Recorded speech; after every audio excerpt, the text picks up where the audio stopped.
We live in color, emotional beings. From moment to moment, it can change.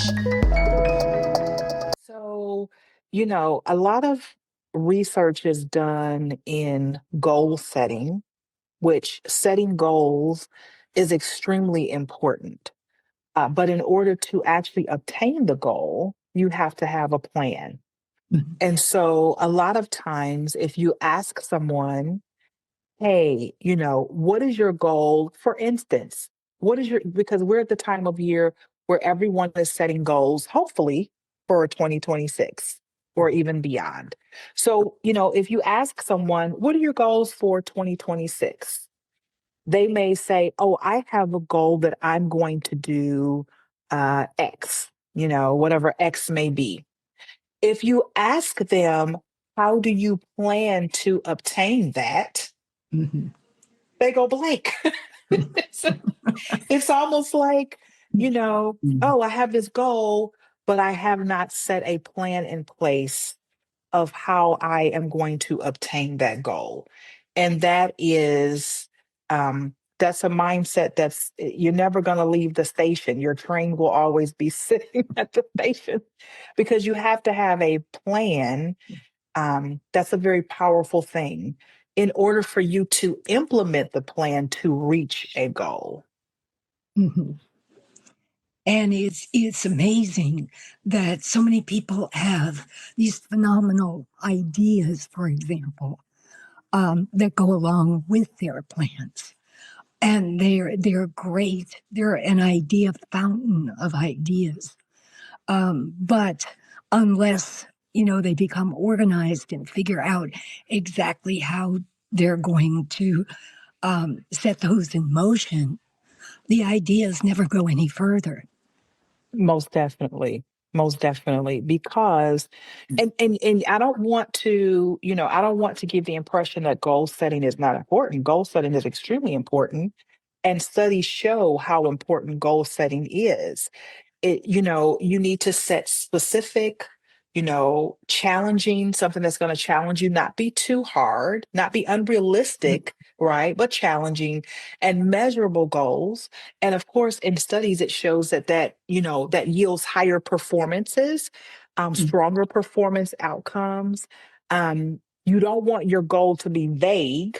You want it to be specific, but you also want to make sure that you are putting a plan in place because a plan will help you to chisel out that goal. It helps you to be more specific because there's a plan set in place versus, oh, I want to do this. And you have no plan of implementation.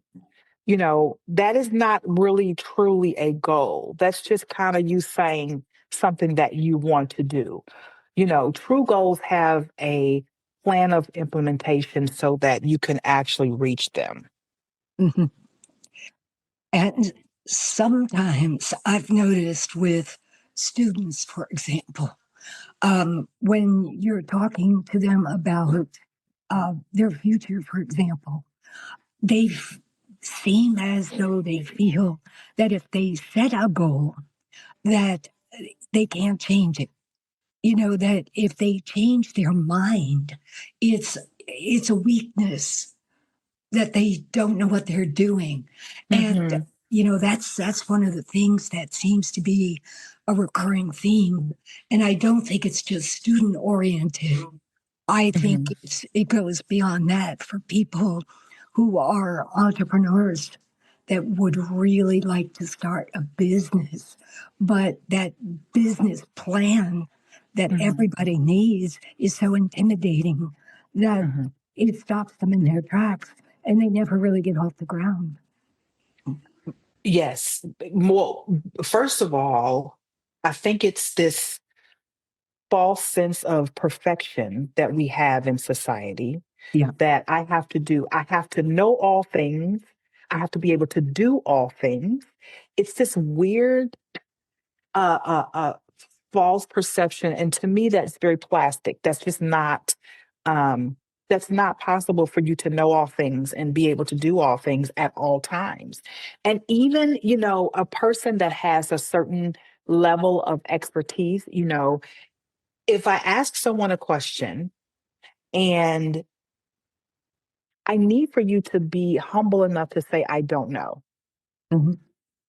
Because otherwise, I feel like you're just kind of feeding me, something you don't really know. You just want to appear like you know everything, and that's not good. As far as goals, um, and I'm going to speak on entrepreneurs because I am one and I have been one for a very long time.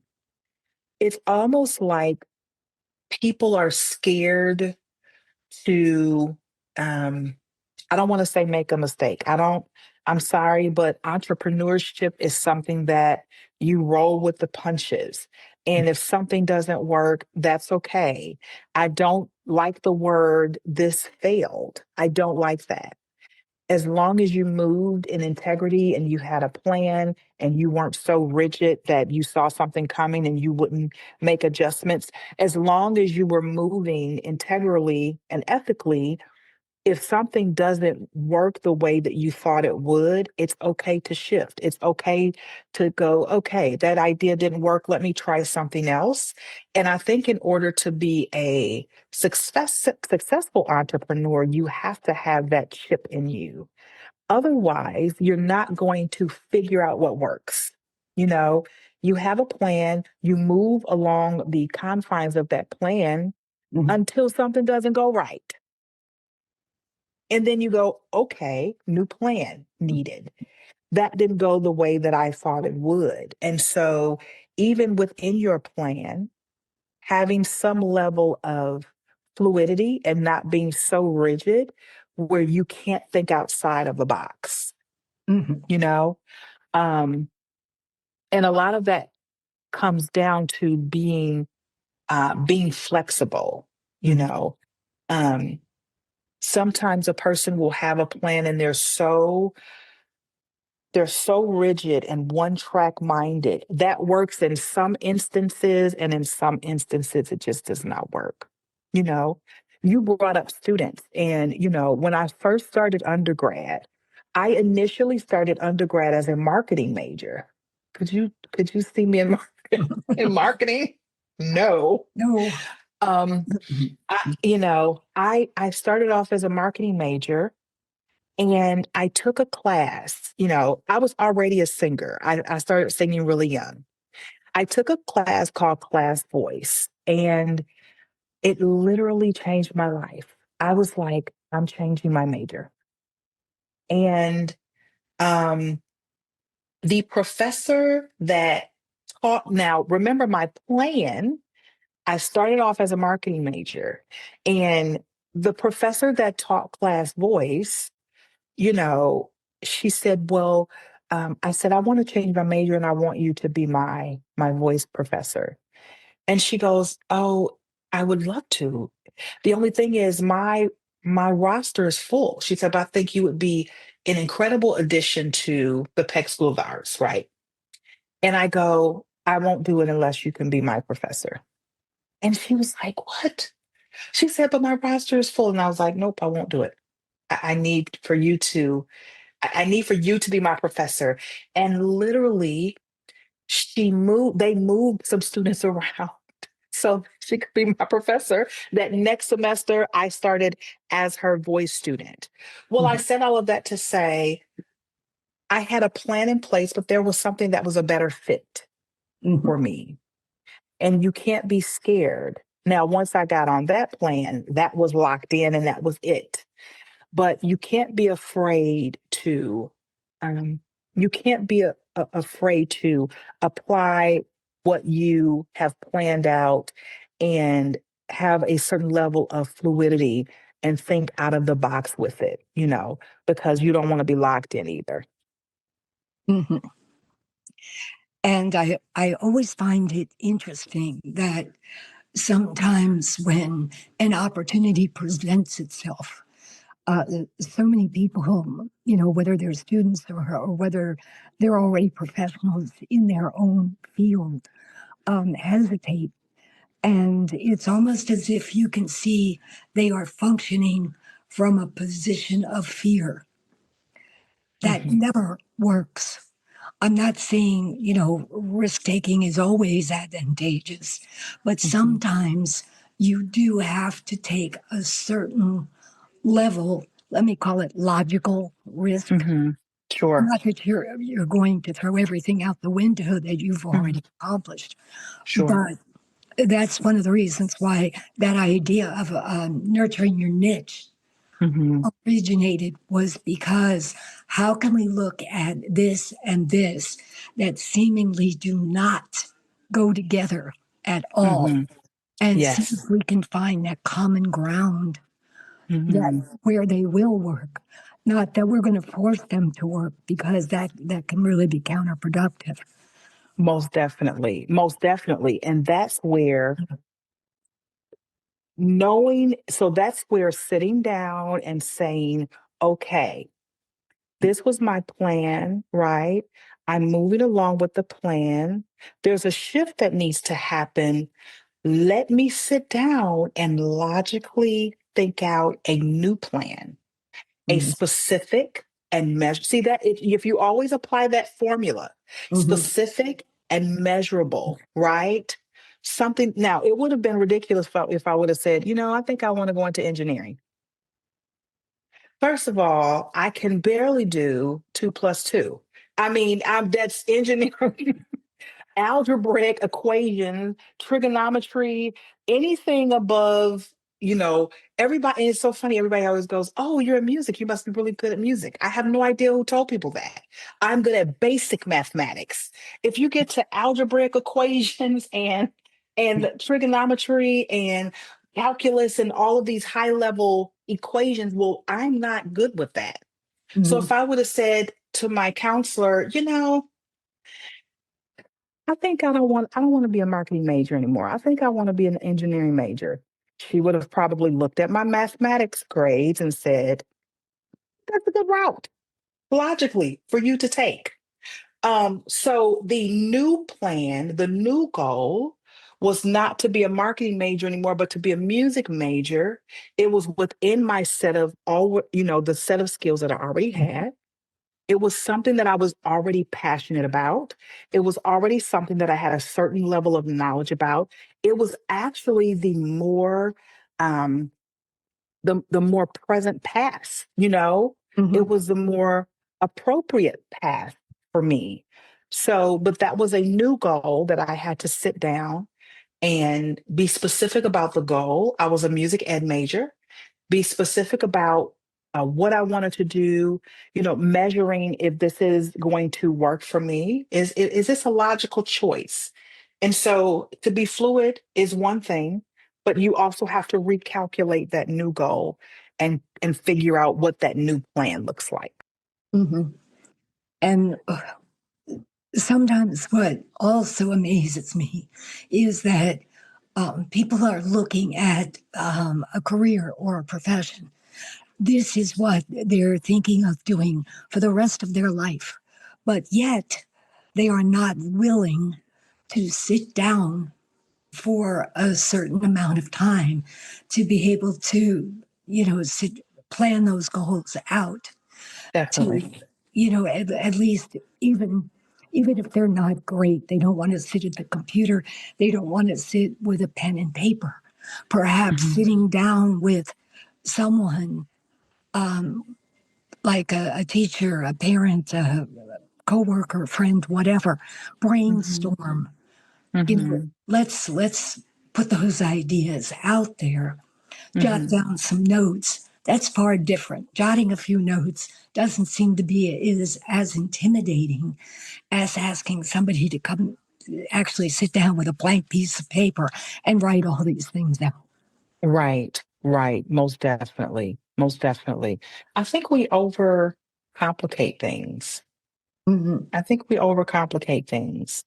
Um, I've seen individuals start businesses that had this big, humongous business plan that was super complex and they didn't last.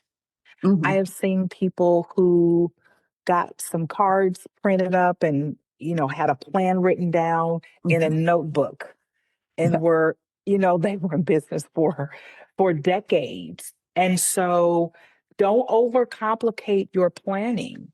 Don't overcomplicate it. Think it out, be specific with what you want to do, but don't make it complex because complex things feel more difficult. Mhm. They feel daunting. You shouldn't feel intimidated when you look at your plan of action. It should actually motivate you because Mhm. as you are checking things off of your list, as you're going through your plan and you're implementing it, you should be motivated. If you don't feel motivated by your plan, then something is off. Something is wrong. As you start doing things with your plan, if you don't feel motivated, something is probably going on. Is this really the path that you should be on? Number one. Mhm. Number two, is your plan specific enough? Are you too vague with what you want to do? Number three, is it too complex? Have you overcomplicated what could otherwise be a very straightforward, specific, and simple plan? Mhm. Plans that are too cumbersome tend to actually get in the way.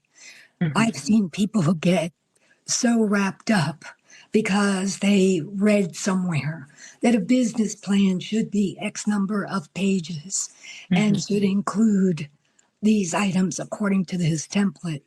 Well, mhm, guidelines are one thing, but they're not a mandate. And it mhm, depends on what it is that you want to accomplish. Certain things are really not that complicated. mhm. You know, Yes. certain things may require a lot more planning, licensing, Mhm, and all sorts of other things that need to be implemented first before you can finally open your doors. mhm. Whereas some Definitely. of the other things are so simple and straightforward. Perhaps that's the problem. You have people Yes. looking at this and saying, "This is too simple. I've got to be missing something." Because it should be simple but challenging. You don't want to get bored with the plan. No. Yeah, you don't want to get bored with the plan. When I say simple, I mean something that is, um, it doesn't look like, you don't look at it and say, oh, and think like this is going to be so difficult. This is going to be hard to execute. It should be simple enough where it is realistic, but complex enough where you feel challenged. So that kind of that midpoint, that balance of not too hard, not too easy, that's how it should feel to you. It should make you work, because we were built and created to use our minds and work, but not so difficult that you feel like drained whenever you look at your plan. That's not how that should go. If, when with clients, if I ask them to do something, Mm. I create a plan and there's not a cookie cutter plan with me. Everyone is different. Everyone's goals are different. Everyone has different challenges and, everyone has different strengths. So, if we set a goal, we get there in increments. Mm. And how a person's face lights up when they obtain the goal, because if they think back 3 weeks, they may say, I couldn't even do that, Mhm. right? So now that they can actually execute that specific thing, you see a person light up. It's so motivating. Why? Because there was a measurable goal that was set. There was a plan set in action. And when they actually kind of are crossing things off, like, okay, I can do that now. I'm better with that now. I have more control. I'm breathing better. The simplest things or things that seem simple that you wouldn't think about. To that specific individual is grand because they are watching themselves grow because it's all about growth, you know. Planning something and obtaining it is a form of growth and it's very motivating. Absolutely. And also, sometimes when I work with people, um, I suggest to them that there should be a plan B. That's not to discourage them from their original plan A. And Mm-hmm. it's perhaps not even that I'm not saying anything, but Mm-hmm. I'm seeing that maybe there may be an area in the planning that's a stretch. Mm-hmm. It might be, a little bit much to try to accomplish Mm-hmm. in that period of time, for example. Or Yes. maybe there's been a choice in, let's say, using a particular platform for something that they wanted to accomplish. Mm-hmm. And, as a coach or as a mentor, we can see that that may not be the best fit. But sometimes you have to let certain things evolve Mm-hmm. and be there for support, but you don't want to be the ones that are the person that says, I don't, don't do that, do this. They have to have the experience. They have to make the decisions, and Mm-hmm. kind of reach their own conclusions. But sometimes with the plan B aspect, um, even though I'm comfortable when I'm working with plan A and plan B, I've noticed that not everyone else is. And Mm-hmm. sometimes, in one case, for example, it was almost as if the person felt that uh, there wasn't enough confidence that they could actually accomplish those goals according to Mm-hmm. their plan A. So Mm-hmm. it's, I'm discovering this, the power of planning and goal setting sometimes depends on the individual and their confidence level. Mm-hmm. Definitely. Yes. And, their confidence level. And two, there are so many myths, when it comes to um, what will happen if you plan something out. Number one, planning is empowering. It does not kill creativity. It actually frees up your mental RAM, right? Your mental bandwidth, because because one myth is that it'll kill my creativity. Working with performers is all about the creativity, right? We Mhm. can't do anything but create, because if we do anything else, it's going to kill. And that's actually the opposite of what happens. And when I say performers, I'm speaking right now about performance in the fine arts, right? Because we all perform. Um, but I think performers in the fine arts have a lot of confidence issues, number one. And number two, they have this incorrect train of thought that if they plan things out is going to kill their creativity. It's too rigid, and that planning is only for this specific type of person. Like people that plan are very type A. And it's that's such an overgeneralization. And I think you're right. Confidence does play into that. Confidence and not kind of going along with these incorrect mindsets of Um, if I plan, that means I'm this type of person. No, it means that you're a smart person if you plan. It means that you're wise. It means that you are handling things from a business aspect, but don't feel like it's going to get in the way of you being who you are. It actually frees you up to be who you are. If I know that my whole agenda is planned up until June, well, guess what? I don't have to do anything other than create. Mhm. I don't, tell me, I look at my calendar tells me where to be and who with and at what time, and I don't have to do anything other than create because I did the work on the front end, you know. Mhm. And you're right, confidence does play a huge role in that as well. Well, with the planning and it allows us to eliminate some of the distractions. Mhm. And Mhm. that means that we are likely to be able to enter flow, Mhm. creative flow, um, Mhm. on a, well, flow is so individual. I can't say on a regular basis, but Mhm. when we're not worried and distracted by everything else, Mhm. it is so much easier to focus on whatever it happens to be that we are creating and or constructing or whatever phrase we Definitely. would like to use. So Definitely. planning actually is an integral part of, Mhm. of that flow and creativity, not the opposite Definitely. of it. Right. And some people have that so backwards. They feel like, oh, that's going to kill my creativity. And it's actually, no, it will actually add to your creativity. It's encouraging. You know, it's, it's motivating. It gives you your power back, you know? Um, and it's so interesting how your mindset affects your productivity.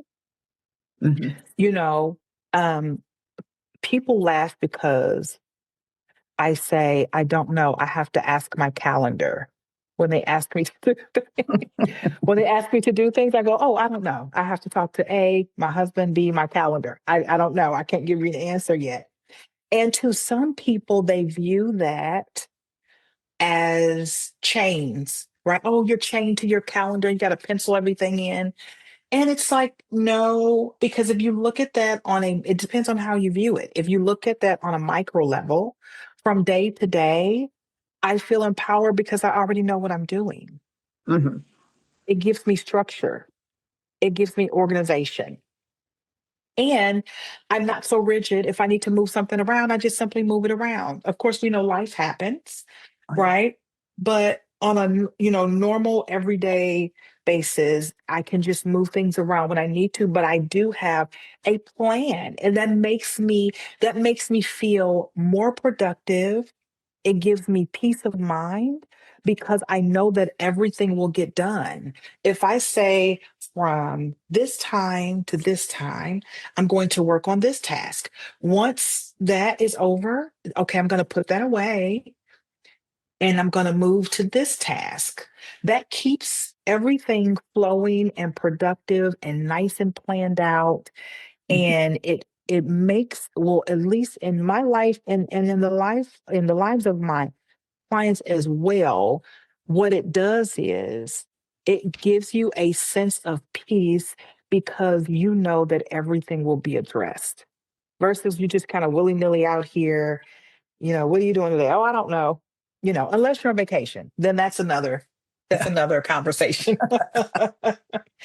That's another conversation, but it is very empowering. It keeps you mentally organized.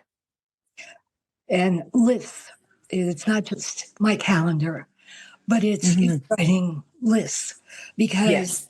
if I find myself struggling to remember where I'm supposed to be when, or I didn't write something down, there's something nagging in the back of my mind that says, I know I am supposed to do or be somewhere on Hmm.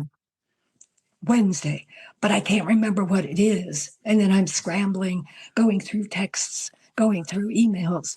Look at the Hmm. waste of time Yes. that is, and mental consternation because you're trying so hard to remember Yes. some simple appointment or task or whatever it happens to be.